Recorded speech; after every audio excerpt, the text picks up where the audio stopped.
Hola a todos, Jim Staley aquí con Pasión por la Verdad y esta semana estaremos discutiendo la porción de la Torá llamada Ki Tetse, que significa cuando salgas a guerra en este contexto. Entonces vamos a profundizar en las escrituras porque en esta semana hay unas muy interesantes escrituras que a los ateos y hasta a muchos creyentes les gusta apuntar para decir que este es un Dios extraño con extrañas reglas y extrañas leyes. Pero yo creo que si analizamos estas leyes y mandamientos con más detalle y consideramos el contexto cultural y el hebreo, en verdad podremos tener un mejor entendimiento no solo de la Biblia, sino también de nuestro Rey. Y que cuando Él nos da instrucciones es porque tienen un propósito. Entonces profundicemos en la Biblia y comencemos con 1 de Pedro 3:15. Sino santificad a Cristo como Señor en vuestros corazones, estando siempre preparados para presentar defensa ante todo el que os demande razón de la esperanza que hay en vosotros, pero hacedlo con mansedumbre y respeto. Y esa palabra defensa en el griego es la palabra apología, que es de donde sacamos la palabra apologista. Y los apologistas son básicamente los defensores de la Biblia, o cualquier cosa, pero en este caso estaremos defendiendo la Biblia. O más bien defendiendo al Padre, desde la perspectiva de que estas son las cosas que Él nos mandó a hacer. Aunque 4000 años después empiezan a sonar un poco extrañas, entonces devolvámonos en el tiempo y descubramos unas cositas.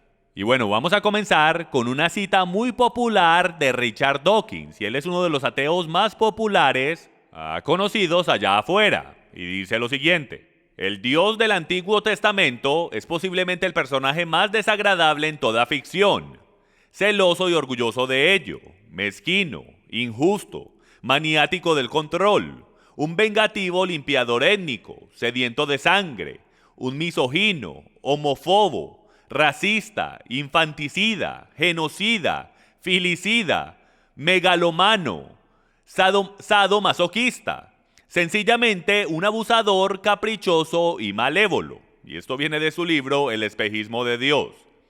Amigos míos, por lo que podemos ver y la realidad del tema es que este hombre, el ateo Richard Dawkins, no soporta a nuestro Dios. Y él quiere hacer que muchos hagan lo mismo por secciones de la Biblia que vamos a discutir hoy.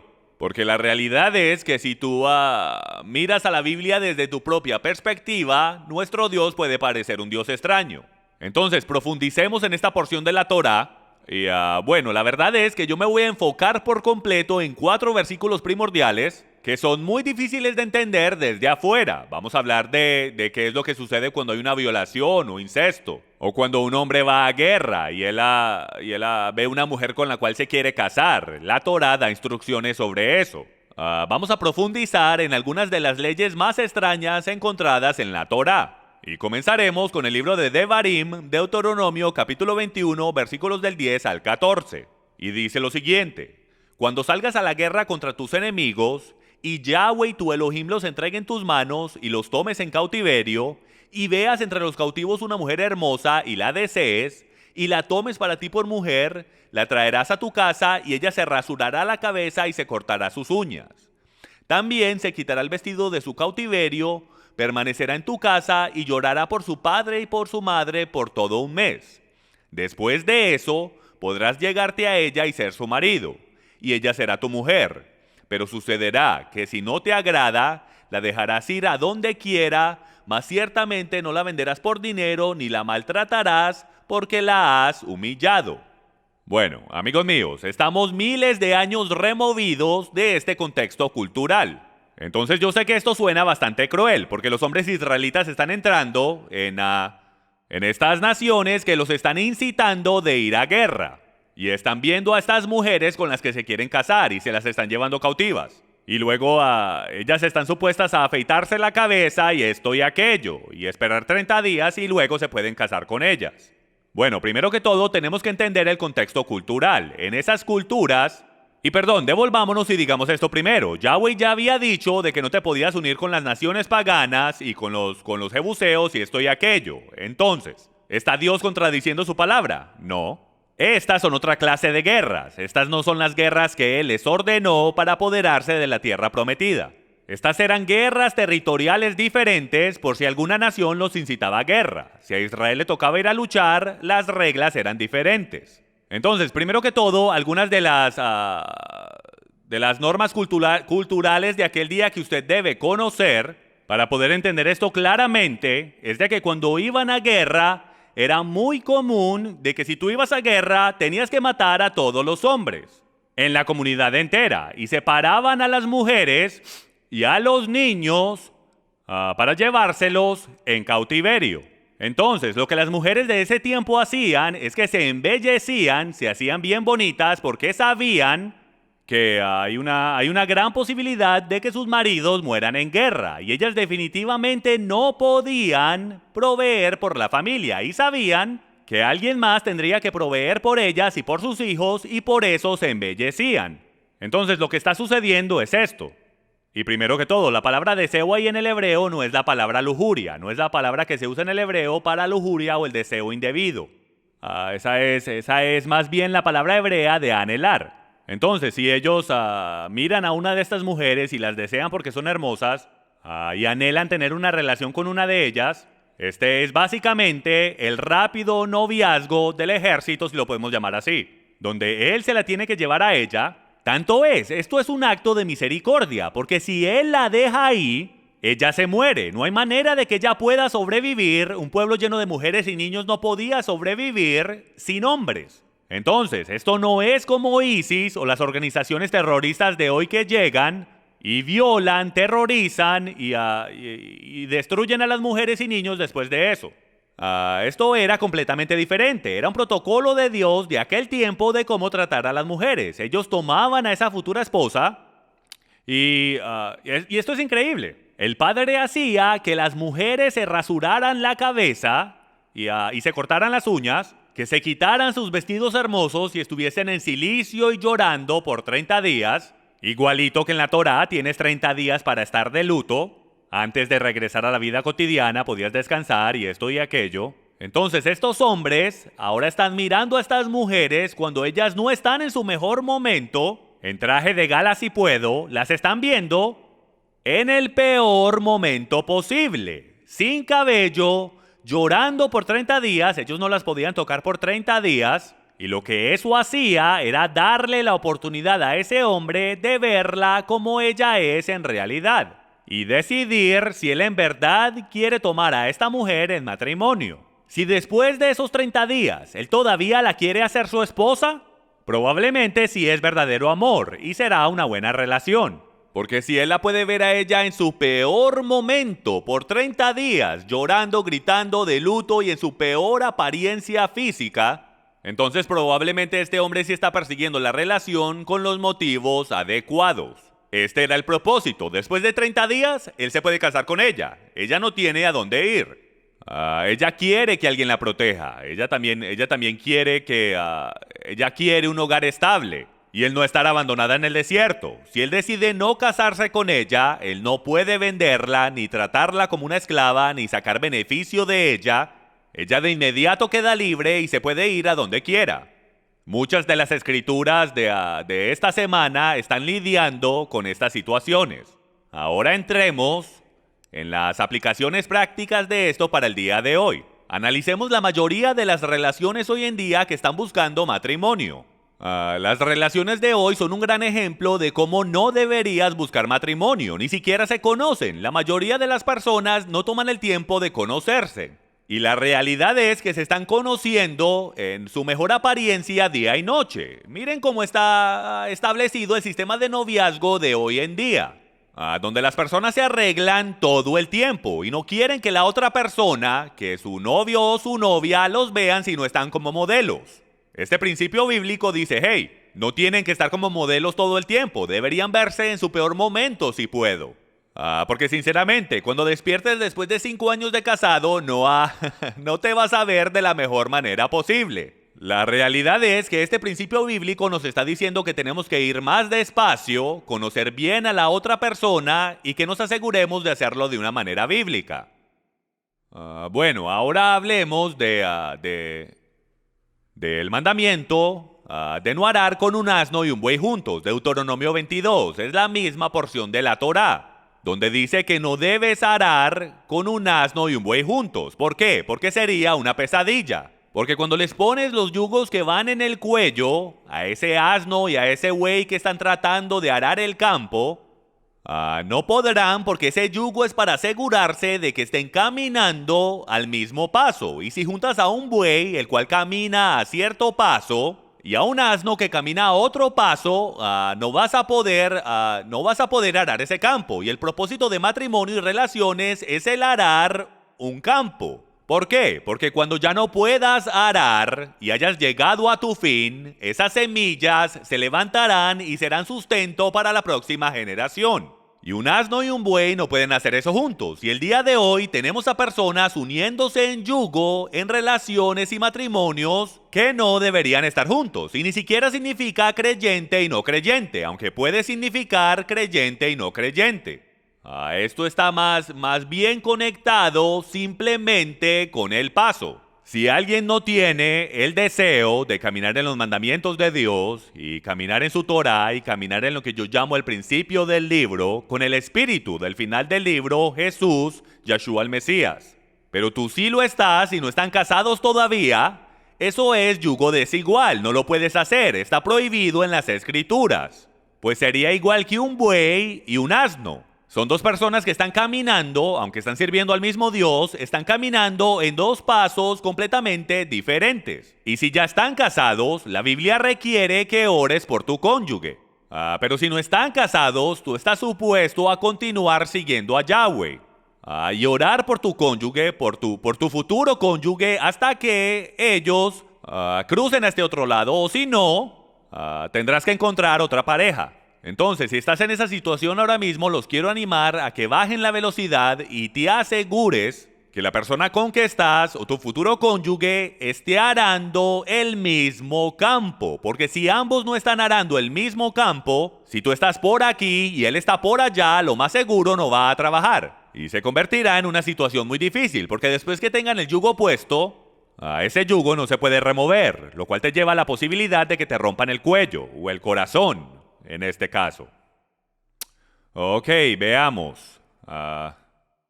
¿Saben? Y otro principio que podemos sacar de todo esto de esperar 30 días es que alguna vez has tenido a alguien que te ha ofendido por Facebook y les has querido responder. Bueno, hay muchos mensajes los cuales yo he escrito en mi vida, en los cuales he dejado toda mi emoción, mi frustración y mis sentimientos.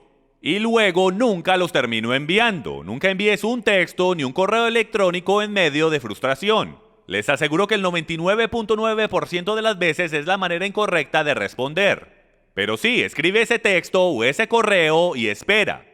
Espera por lo menos 24 horas y deja que otra persona lo revise. Y deja que ellos te digan si lo debes enviar o no. Que sea alguien que respetes, que no esté emocionalmente atado a la situación, y podrás ver que encontrarás un montón de correos electrónicos que nunca enviaste, como me sucede a mí, donde expresas toda tu frustración y enojo y luego dices, ay Dios mío, como 3 días después o algo así, gracias a Dios no envié ese correo o texto porque si no la situación se hubiese hecho peor. Ese es un principio similar a este. ¿Me caso con la mujer? No. Espera 30 días hasta que las emociones se calmen y sepas que eso es lo que quieres. Es un gran principio. Pausar antes de tomar la decisión. Bueno, hablemos ahora de poligamía. En el capítulo 21 de Deuteronomio se habla de múltiples esposas y varios principios bastante importantes. Y dice lo siguiente: si un hombre tiene 2 mujeres, una amada y la otra no amada, mostrándonos ahí que en poligamía es imposible amar a ambas mujeres de la misma manera. Obviamente va a amar más a una que a la otra. Por eso dice, una amada y la otra no amada. Y tanto la amada como la no amada le han dado hijos. Si el primogénito es de la no amada, el día que reparta lo que tiene entre sus hijos, no puede él hacer primogénito al hijo de la amada con preferencia al hijo de la no amada, que es el primogénito, sino que reconocerá al primogénito, al hijo de la no amada, dándole una doble porción de todo lo que tiene, porque él es el principio de su vigor, a él le pertenece el derecho de primogenitura. Escuchen, es bastante claro a través de este pasaje que el deseo del Padre es que sus hombres no se casen con múltiples mujeres. ¿Por qué? Porque es inevitable de que si él cometió un error tomando a una mujer, digamos que la conoció mientras que él estaba en guerra y se casa con ella y termina odiándola y decide que ya no la quiere, y tiene hijos con ella, pero ahora decide que quiere a otra mujer, y esa mujer le da un hijo y él dice, este es mi primogénito, este es el hijo de mi amada, este es mi primogénito. Voy a remover de la herencia al verdadero primogénito. La palabra de Dios dice, no puedes hacer eso. Si te casas con una mujer y terminas odiándola, de todas maneras tienes que honrar el derecho del primogénito. Y el principio que sacamos de esto es gigantesco. Porque número uno, esto está diciendo que más vale estés seguro de que amas a esta mujer y la vas a amar antes de casarte con ella. Porque después que lo hagas, los derechos del primogénito van a ir a su primer hijo. Punto. Y se acabó. Entonces, esto es algo crítico, porque la bendición del primogénito y la bendición que viene de esa semilla es bastante importante para Dios. Lo podemos ver a través de todas las escrituras. Lo podemos ver a través de Abraham, Isaac y Jacob. Tienes al primogénito carnal, tienes al primogénito espiritual.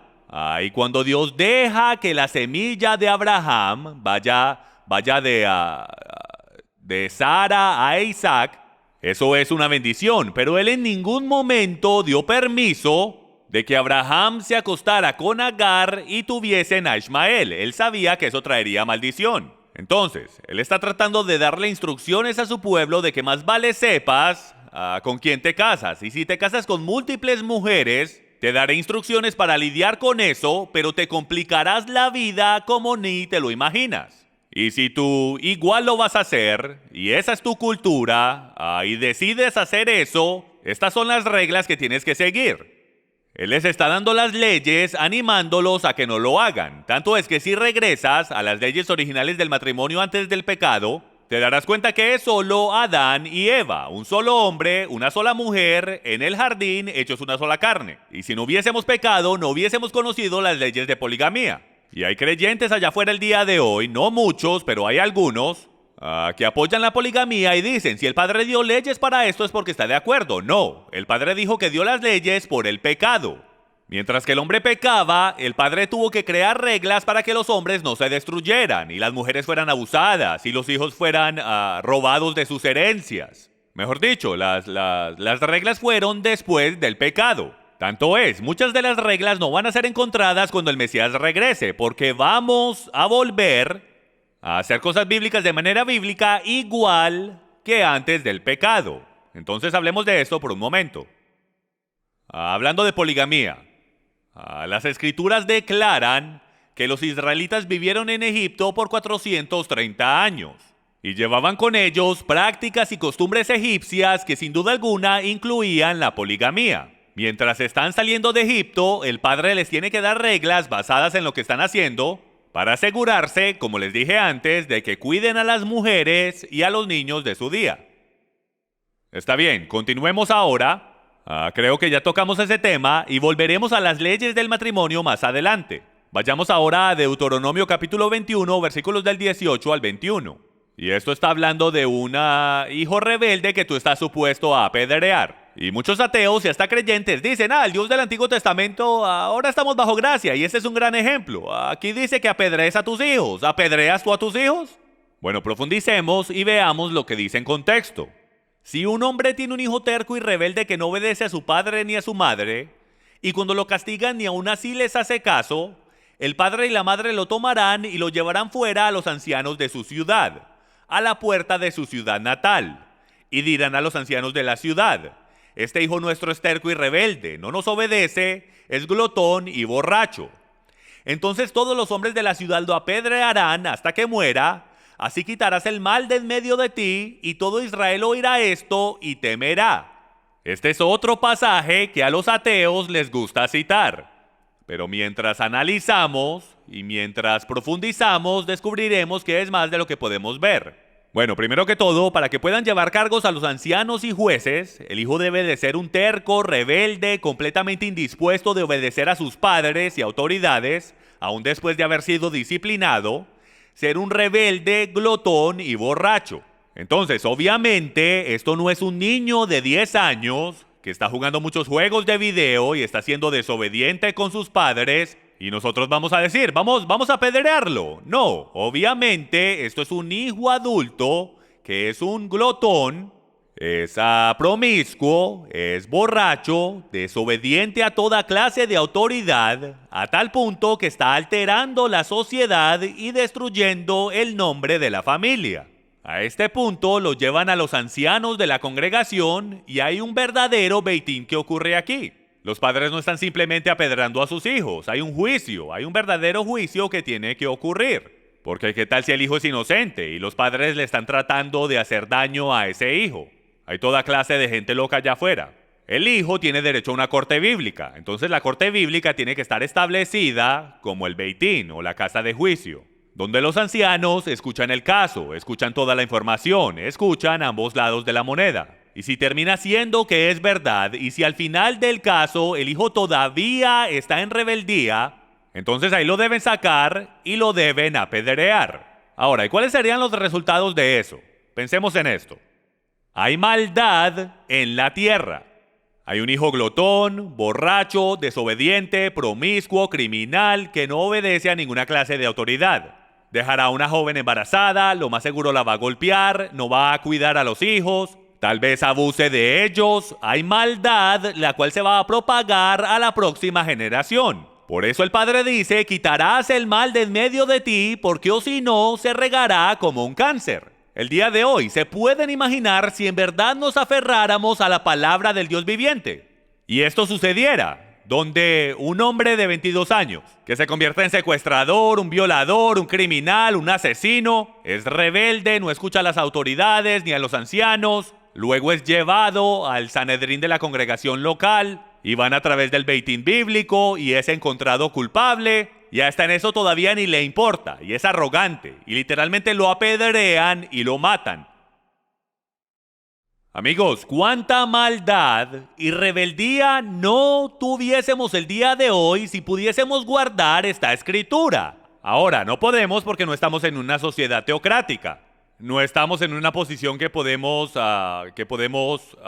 traer cargos punitivos de esa manera. Pero en el antiguo Israel, imagínense ustedes cuánta maldad era permitida en la tierra. Ninguna. Pero el día de hoy, en la sociedad americana y alrededor del mundo, como a la maldad se le ha dejado prevalecer, ahora tenemos a mujeres que están siendo violadas y a niños que están siendo abusados. Y maldad, hombres malvados que han podido golpear a sus hijos y esto y aquello, y por mínimo, a lo mejor no sea tan malo, pero él estará propagando morales y ideología o doctrina en sus hijos y ellos van a crecer de la misma manera que sus padres. Y de ahí es que viene una generación entera sin Dios. Y la razón es que no seguimos y no queremos seguir la verdad de su palabra. Ahora todo es gracia y supuestamente no tenemos que hacer nada, cuando la realidad es que al final de los días les aseguro que la era de la gracia se va a acabar y este mandamiento será establecido mucho más estricto de lo que es hoy, porque en vez de piedras es un lago de fuego. Debemos caer de rodillas y arrepentirnos de toda maldad. Ahora, no podemos criticar a Dios y decir que es un Dios injusto, como lo hizo nuestro amigo Richard. Tenemos que entender que hay verdaderas razones del por qué Dios hizo lo que hizo, y es porque Él ama a su pueblo. Él estaba creando reglas de protección para las mujeres y niños de aquel tiempo. Bueno, continuando, Deuteronomio 21 del 22 al 23.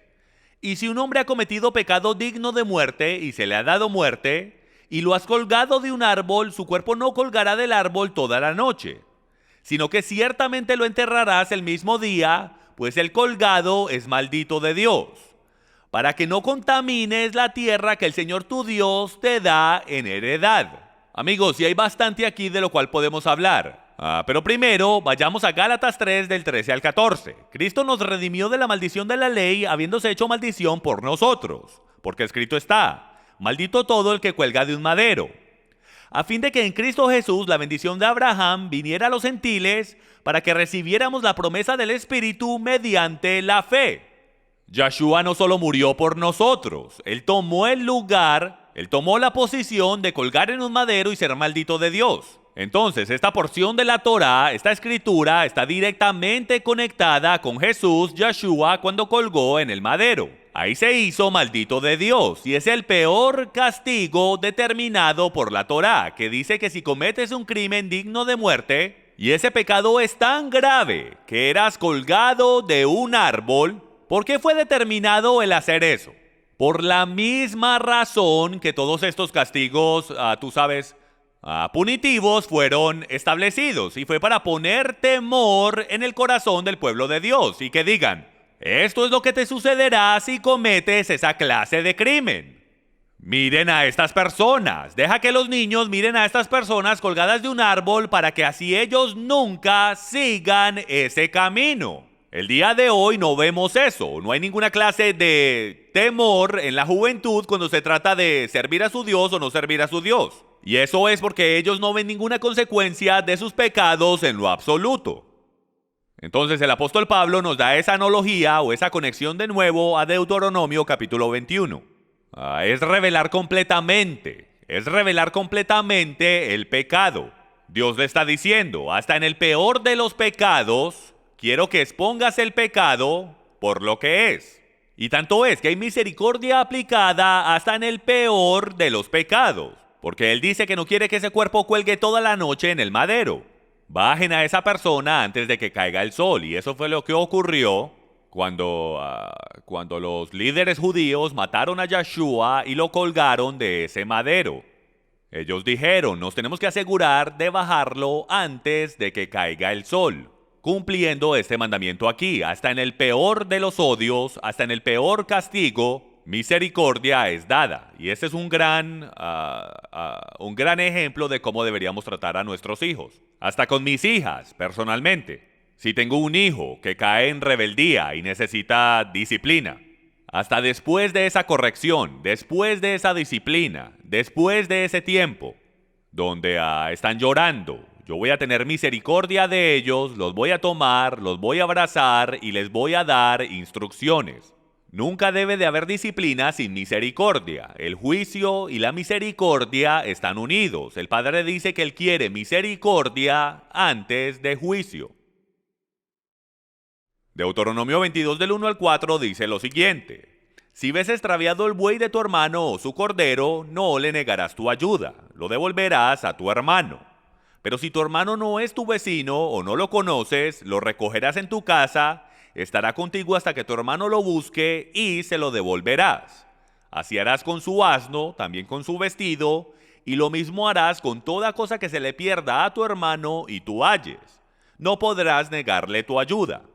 Si ves el asno de tu hermano o su buey caído en el camino, no te apartarás de él, le ayudarás a levantarlo. Lo increíble de esta escritura es que se trata por completo de amar a tu prójimo, de ir más allá por tu hermano. ¿Cuántos de nosotros en verdad nos esforzamos de amar a nuestro hermano? Sí, es muy fácil amarlos cuando hacen algo por nosotros o cuando los vemos en la calle o en la tienda o en la iglesia, pero ¿cuántos de nosotros en verdad vamos más allá de expresar nuestro amor por nuestros hermanos? De que cuando un hermano venga y nos diga, se me ponchó una llanta o me pasó esto, ¿cuántos de nosotros en verdad tomamos el tiempo para mostrarle a esa persona que son importantes para nosotros, comprándoles una tarjeta o ayudándolos en su situación, cuando ni siquiera están esperando ayuda? Muy pocos de nosotros hacemos eso en realidad, y me estoy hablando a mí mismo. En la velocidad que yo ando y con todas las cosas que yo tengo que hacer, hay veces no tengo ni tiempo para mí. ¿Cómo voy a ayudar a los demás si no tengo tiempo ni para mí mismo? Yo mismo me estoy prohibiendo el no poder amar a otros, pero los voy a animar a ustedes el día de hoy, que en los días antiguos, cuando tu prójimo perdía algo, no solo debías orar por ellos, sino que también sales del trabajo temprano en ese día y vas y le ayudas a tu hermano a buscar ese asno o a ese buey que está perdido en el bosque o en el desierto. Y vas mucho, mucho más allá de lo que se esperaba de ti. Y los quiero animar a ustedes esta semana a que ayuden a alguien yendo más allá de lo esperado. Tanto así que miren lo que dice Yeshua. En Mateo 5, habéis oído que se dijo, amarás a tu prójimo y odiarás a tu enemigo. Pero yo os digo, amad a vuestros enemigos y orad por los que os persiguen. Porque si amáis a los que os aman, ¿qué recompensa tenéis? ¿No hacen también lo mismo los recaudadores de impuestos? Y si saludáis solamente a vuestros hermanos, ¿qué hacéis más que otros? ¿No hacen también lo mismo los gentiles? Por tanto, sed vosotros perfectos como vuestro Padre Celestial es perfecto. Y perfección es definida en esta escritura como el ir más allá por aquellos los cuales ni siquiera te quieren. Ahora, es genial el poder hacer algo por aquellos los cuales tú quieres. Pero ¿cuántos de nosotros, si supiéramos que a nuestro vecino, el cual nos odia, se le perdió el perro, cuántos saliéramos a ayudarle a buscar el perro? Eso es el ir mucho más allá de lo humano, eso es sobrenatural, y esa es la característica sobrenatural del Mesías, de ir más allá por aquellos los cuales no te quieren. Entonces, no solo los reto a que encuentren a alguien y hagan algo por ellos, también los reto a que hagas algo por alguien que tú sabes que no te quiere. Trata de encontrar una necesidad y mira a ver si la puedes cumplir. Porque la verdad es que ese es el amor de Cristo, señoras y señores. Si te das cuenta que un hermano tuyo o un enemigo tuyo perdió su trabajo y no puede pagar la renta, ¿lo ayudarías tú a pagar la renta? ¿O le ayudarías comprándole mercado, o pagándole el carro, o le darías una ofrenda? La mayoría no. Lo más seguro dijésemos, bueno, se lo merece. Pero el amor de Cristo, ese amor en el cual debemos estar caminando, ese amor perfecto, dice que los debemos amar yendo más allá de lo esperado, y de eso se trata la porción de esta semana. Y esta es otra cosa que nos dice la Biblia, que no hay tal cosa como que me lo encontré. Tienes que hacer lo que tú más puedas para devolvérselo al dueño original. Bueno, y para terminar, quiero hablar de esta escritura, la cual pude haber conectado con la otra escritura que está hablando de violación e incesto, o con la que habla de que un hombre toma una mujer en guerra. Decidí dejarla para el final porque es una escritura muy mal entendida en la cristiandad, y es un tema el cual es muy discutido en todo círculo cristiano. Y eso es cuando un hombre, un joven o cualquier tipo de hombre, se acuesta con una mujer, está fornicando con ella o la deja embarazada. ¿Qué hacemos sobre eso? La Biblia de hecho nos dice qué hacer. Vamos a leerlo. Deuteronomio 22. Si un hombre encuentra a una joven virgen que no está comprometida o casada, y se apodera de ella y se acuesta con ella, y son descubiertos, entonces el hombre que se acostó con ella dará 50 siclos de plata al padre de la joven, y ella será su mujer, pues la ha desflorado. No podrá despedirla en todos sus días. Ustedes reconocen ahora. Muchos dicen que esto es una violación. Esto no es una violación. Deuteronomio significa segunda ley, o sea que es la segunda vez que la ley fue dada. Por eso tenemos que regresar a Éxodo para poder descubrir esta ley y poderla entender con todos los detalles. Vayamos ahora al mismo capítulo, pero en diferente libro, al libro de Éxodo, versículos del 16 al 17, y está hablando de lo mismo. Deuteronomio 22:28 es paralelo con Éxodo 22:16. Y dice lo siguiente: si alguno seduce a una virgen la cual no esté comprometida para casarse, y él la seduce para acostarse con ella, y se acuesta con ella, deberá pagar el precio de esposa por ella para que sea su mujer. ¿Ok? Y si el padre rehúsa dársela, él pagará una cantidad igual al precio de esposas vírgenes. Señoras y señores, esto es increíble. Esto es lo que significa. Si un hombre, digamos que es un joven de 24 años, decide que se va a ennoviar con esta muchacha y hasta se quiere casar con ella, pero él termina fornicando con ella, él en ese momento no tiene opción. Él ahora está requerido a casarse con ella y está requerido a pagar el precio de esposa también. Solo hay una manera de que él no se tenga que casar con ella, y es de que el padre de la muchacha diga definitivamente que no. Yo no quiero que te cases con mi hija, yo estoy en completo desacuerdo con esta relación. Ahí él no se tiene que casar, pero todavía está requerido a pagar el precio de la esposa. Señoras y señores, ¿cuántos jovencitos allá afuera el día de hoy dejarían de estar fornicando y de estar seduciendo a las muchachas, acostándose con ellas, si supiesen que se tendrían que casar con ellas? Hay muchos jovencitos allá afuera que se están acostando con muchachas y no se quieren casar con ellas. Pero si él supiese que en el momento que se acostó con esa muchacha se tendría que casar con ella y por encima de eso pagar el precio de esposa, y que si el esposo, perdón, el padre de la novia no quiere que se case con ella, de todas maneras tiene que pagar el precio de novia, que por lo general es un año de salario. Eso pararía la fornicación así de rápido, pero la realidad es que hay muchas situaciones y hay muchas personas que he conocido que han dejado muchachas embarazadas y son creyentes y aman al Señor y hasta piensan, bueno, esto como que no está bien. O se acuestan y deciden, ya no nos gustamos, no importa si ya no se gustan, están requeridos a casarse. En tanto es que él dice que no podrás despedirla o divorciarte por el resto de tus días. El Padre está tratando de poner temor en el corazón de estos hombres para que honren a las mujeres y para que hagan las cosas de la manera correcta. No lo hagas como los paganos. Esa es la manera en que lo hacen los paganos. La manera en que los paganos buscan sus parejas es que salen con cientos de mujeres y escogen una.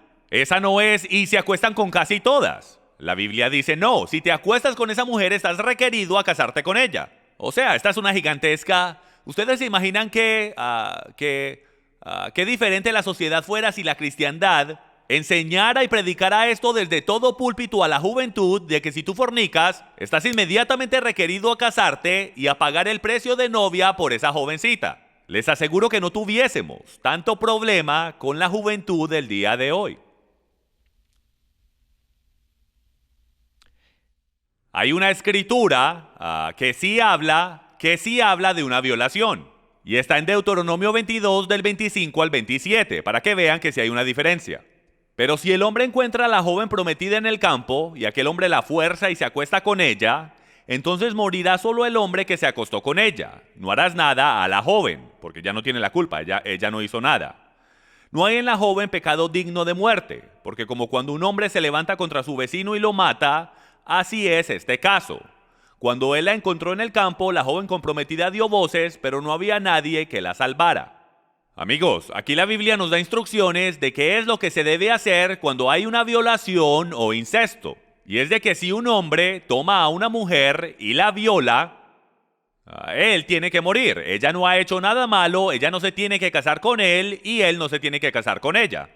Pero, digamos que son dos adolescentes que se están uniendo y están fornicando. Según la ley de Dios, tienen que casarse y el precio de la novia tiene que ser pagado. Si una mujer no está comprometida y un hombre la viola, según la Torá, se puede interpretar fácilmente que no solo él tiene que morir, sino que también tiene que pagar el precio de la novia porque él le ha robado su virginidad. Entonces, de nuevo, la Biblia nos da increíbles instrucciones en esta porción de la Torá de qué es lo que se debe hacer cuando un hombre va a guerra. Cuando un hombre va a guerra, él debe tener parámetros y si ocurre alguna cosa, el Padre nos da increíbles instrucciones de qué hacer cuando ocurra alguna cosa. Entonces, yo espero que en esta porción de la Torá hayamos podido desempacar y hayamos podido explicar estas escrituras que a lo mejor sean un poco difícil de entender, porque la realidad es que cuando entendemos estos misterios, empezamos a entender el corazón del Padre, empezamos a entrar en su corazón y mente y empezamos a poder entender el por qué Él hace lo que hace. ¿Es en verdad Él un Dios malvado que dice quiero que hagan esto y quiero que hagan lo otro? ¿O será que hay propósito y principio en lo que Él dice? Y no solo para aquellos días, sino que para estos días también. Quiero animarlos a que vuelvan a ver esta enseñanza, quiero que la analicen y se pregunten ¿cómo puedo sacar principios de esto para mí, para mi familia y para mi hermano? Si en verdad entendiéramos estas palabras, hermanos, pudiésemos ayudar y edificar a tantas personas que están en estas situaciones, que todavía no saben qué hacer, que están en relaciones indebidas, pero si nos preparamos podemos tomar estas escrituras y sacarlas como ejemplo. Y para animarlos de que bajen la velocidad del matrimonio y de que hagan la cosa correcta. De que si estás en fornicación, no tienes opción, no tienes que orar por si te casas con ella, te tienes que casar con ella. Y animarlos a que se rodeen de personas que le ayuden a hacer las cosas bíblicamente. Ahora, aunque yo sé que estamos en la dispersión y estamos obviamente tratando de hacer cosas bíblicas de manera bíblica, no debemos mirar las escrituras con los ojos cruzados como lo hace nuestro querido amigo Richard Dawkins. el cual odia a nuestro Dios, este famoso ateo el cual dice que el Dios del Antiguo Testamento es un personaje de ficción y un montón de tonterías. Y no lo es, él es un Dios amoroso que da instrucciones y Torá a una generación perversa. Porque si él no hubiese dado estas leyes, especialmente a aquellos con esclavos y con siervos, los hubiesen maltratado y abusado. Dios conoce a la humanidad. Pero como Él es un Dios benevolente, y como Él sabe que íbamos a caminar en pecado, Él se aseguró que cuando cometieran errores e hicieran estas cosas, que la persona en el otro lado estuviese protegida y hubiese un balance. Este es Jim Staley con el Ministerio Pasión por la Verdad. Que el Señor te bendiga y te guarde, que alce su rostro sobre ti y los tuyos, y que al final del día, sobre todas las cosas, te traiga shalom. Hasta la próxima.